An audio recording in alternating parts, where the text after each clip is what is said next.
Chapter 4, The Westing Game. Chapter 4 is titled The Corpse Found. The Halloween moon was full. Except for her receding chin, Turtle Wexler looked every inch the witch, her dark unbraided hair streaming wild in the wind from under her peaked hat, a putty wart pasted on her small beaked nose. If only she could fly to the Westing house on a broomstick instead of scrambling over rocks on all fours, what with all she had to carry. Under the long black cape, the pockets of her jeans bulged with necessities for the night's dangerous vigil. Doug, who had already reached the top of the cliff and had taken his station behind the maple on the lawn. The track star was chosen timekeeper because he could run faster than anyone in the state of Wisconsin. Here she comes, it's about time. Shivering knee-deep in damp leaves that couldn't do his leg muscles much good, he readied his thumb on the button of the stopwatch. Turtle squinted into the blackness that lay within the open French doors. Open as though someone or something was expecting her. There's no such thing as a ghost. Besides, all you had to do was speak friendly-like to them. Ghosts, like dogs, know when a person's scared. Ghosts, or worse, Otis Amber had said. Well, not even the worst could hurt Turtle Wexler. She was pure of heart indeed. She only kicked shins in self-defense, so that couldn't count against her. She wasn't scared. She was not scared. Hurry up! That was Doug from behind the tree. At $2 a minute, 25 minutes would pay for a subscription to the Wall Street Journal. She could stay all night. She was prepared. Turtle checked her 2 pockets, 2 sandwiches, Sandy's flask filled with orange pop, a flashlight, her mother's silver cross to ward off vampires. The putty wart on her nose, soaked in Angela's perfume in the event she was locked up with the stinking corpse, was clogging her nostrils with sticky sweetness. Turtle took a deep breath of chill night air and flinched with pain. She was afraid of dentists, not ghosts, or... Don't think about purple waves, think about $2 a minute. Now, 1, 2, 3, 3.5, go. Doug checked his stopwatch. 9 minutes. 10 minutes. 11 minutes. And suddenly a terrified scream, a young girl's scream, pierced the night. Should he go in? Or was this one of the brat's tricks? Another scream. Closer. Clutching the bunched cape around her waist, Turtle came hurtling out of the Westing house. Turtle had seen the corpse in the Westing house, but it was not rotting, and it was not sprawled on an oriental rug. The dead man was tucked in a 4-poster bed. A throbbing whisper. Purple. Purple. Or was it turtle? Turtle. Well, whatever it was scary. Had beckoned her to the master bedroom on the 2nd floor, and maybe it was just a dream. No, it couldn't be. She ached all over from the tumble down the stairs. The moon was down, the window dark, and Turtle lay in the narrow bed in her narrow room waiting. Dark, still dark, waiting.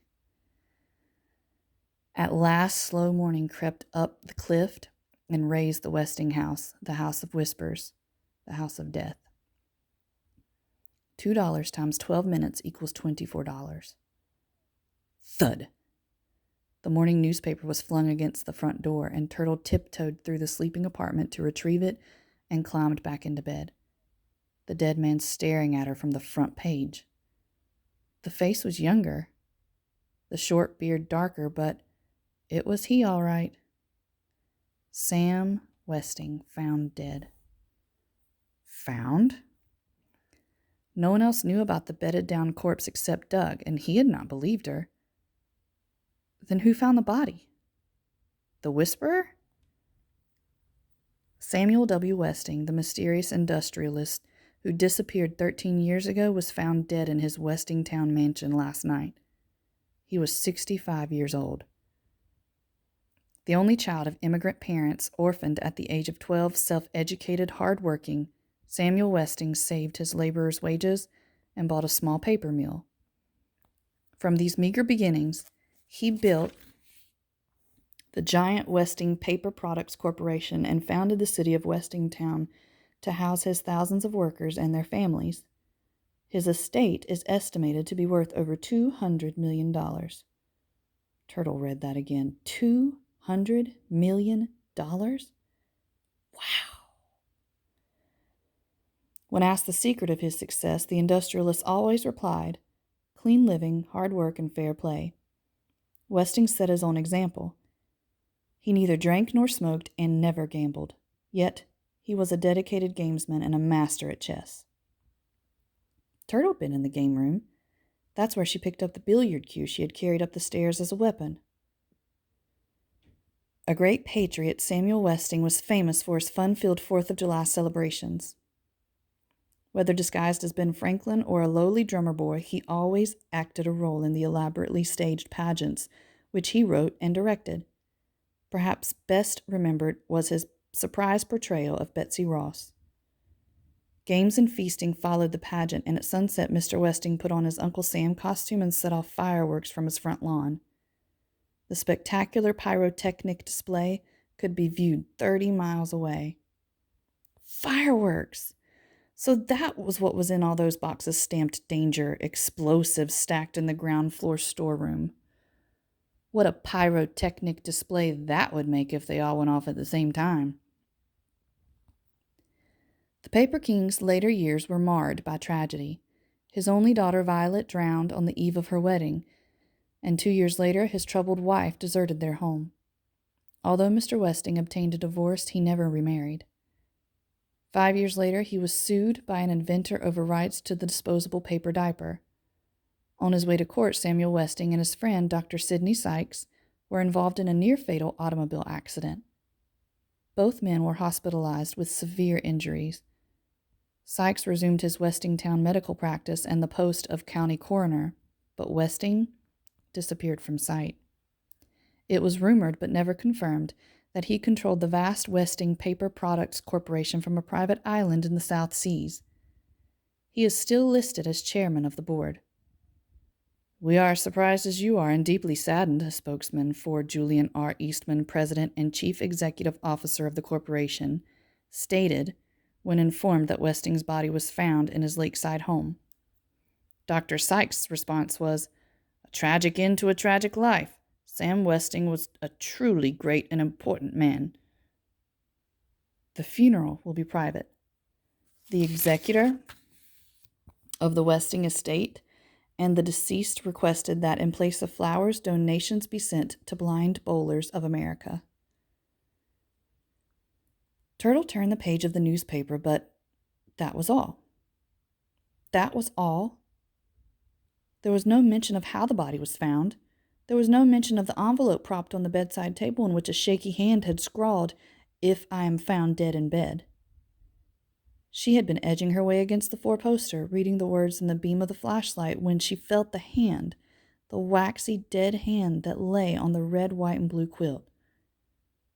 Through her scream, she had seen the white, bearded face, and she remembered running, tripping over the billiard cue, falling down the stairs, denting Sandy's flask, and dropping everything else. There was no mention of 2 suspicious peanut butter and jelly sandwiches on the premises, or a flashlight, or a silver cross on a chain. There was no mention of prowlers, no mention of anyone having seen a witch, no mention of footprints on the lawn, track shoes, and sneakers size 6. Oh well, she had nothing to fear, well, other than losing her mother's cross. Old Mr. Westing probably died of a heart attack, or pneumonia. It was drafty in there. Turtle hid the folded newspaper in her desk drawer, counted her black and blue marks in the mirror, 7, dressed, and set out to find the 4 people who knew she had been in the Westing house last night: Doug Hu, Theo Theodorakis, Otis Amber, and Sandy. They owed her $24. At noon, the 62-year-old delivery boy began his rounds.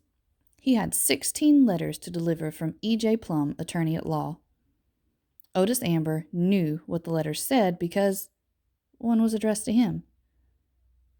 As a named beneficiary in the estate of Samuel W. Westing, your attendance is required in the South Library of the Westing House tomorrow at 4 p.m. for the reading of the will. Means old man Westing left you some money, he explained.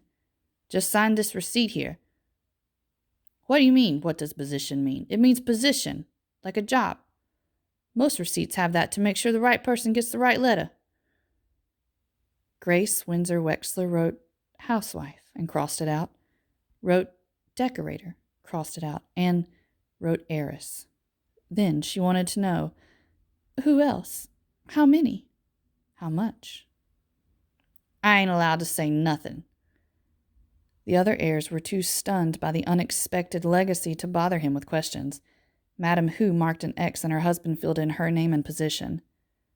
Theo wanted to sign the receipt for his brother, but Chris insisted on doing it himself. Slowly, taking great pains, he wrote Christos Theodorakis, birdwatcher. By the time the sun had set behind the Sunset Towers parking lot, Otis Amber, deliverer, had completed his rounds.